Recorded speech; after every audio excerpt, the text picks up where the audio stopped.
The crisis in Libya has oil prices soaring, peaking this week at more than $103 a barrel. According to AAA, the average cost of a gallon of gasoline is now $3.29. That is up 12 cents in just 4 days. So this morning, we're going to show you how to get around these rising prices and find the cheapest gas in your area. And here to help is Jason Cochran. He is the executive editor of AOL Travel and editor-at-large at WalletPop. Great to see you. Hello. WalletPop.com, I should say, because it is a website. Sure. And the first thing we're talking about here are websites that can be useful. Well, that's the first place you should turn when you want to find some cheap gas. There's one that we like, by the way, called GasBuddy.com. This is a place that kind of keeps track of industry trends, tells you, why prices are going up, what to look out for, has a heat map of where things are cheapest or most expensive.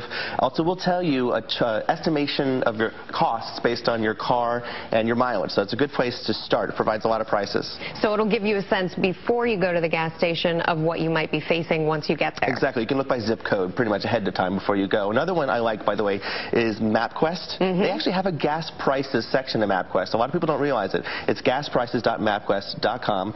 It can actually allow you to plan your journey and then figure out where the gas is going to be cheapest as you go, because you don't always know the zip code of where you are. For example, if you're on a road trip, this will let you plan it out ahead of time so you can figure out, as you go, where to go. Or even some long commutes to work in the morning. Maybe you just take a different route and you get a much better deal on your gas. It might have been closer than you thought it was. It might have been just a little bit away, a block or two off. There is an app for everything, including cheaper gas. And those two sites I just gave have their own apps. They're free, but there are a couple more. See, I recommend getting a lot of apps in this category.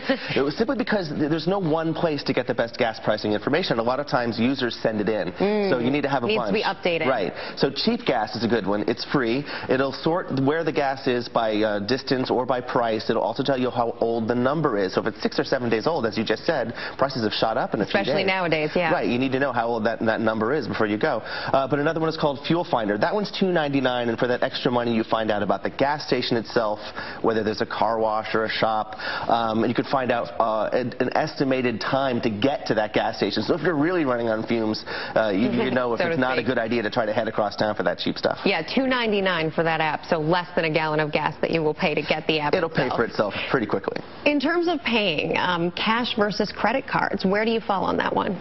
Well, I think for the mom and pop gas stations, and often they have some cheap gas, cash might be the way to go. There are some places that actually charge you just a little bit more or a little bit less, depending on whether you pay cash or credit card. So I'm a kind of a cash guy, also just because I don't like working off my credit cards in my life. But as prices rise, you don't want to go into debt over your gas. That is a very good point.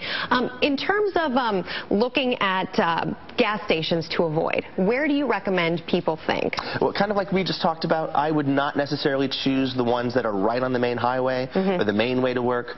Sometimes the cheapest gas is on the side roads. So the high traffic areas, the ones you probably want to think twice about. They may not need to lower the price. Right. So they're just going to they might be keeping prices a little bit higher there. So go to one that's a little off the main drag, and they're going to lure people in with lower prices. Have a look anyway. See, you could be pleasantly surprised. How about wholesale clubs? Yeah, some wholesale clubs, it's called a loss leader. They're willing to cut the price on something to get you on the premises. Right. Gas is one of those things. If you have a rewards card and you pay in cash, you could get a discount, or you could just get 10% off if you buy groceries at the same place. You may not know about it, so make sure you ask. We're talking the big box stores here. The Walmarts, the Costco's of the world. But once you go and get their cheap gas, don't be lured into buying a lot of other stuff. Don't lose the money you just saved buying something you don't need. I want to get to van pooling. Yes, this is kind of an old trend that's become new again. Carpooling, of course, everyone knows is a great way to save money on gas, but van pooling is sort of a new concept. You get about 7 to 15 people per van. Average cost about $120 a month or so, and that's all in, including maintenance of the van.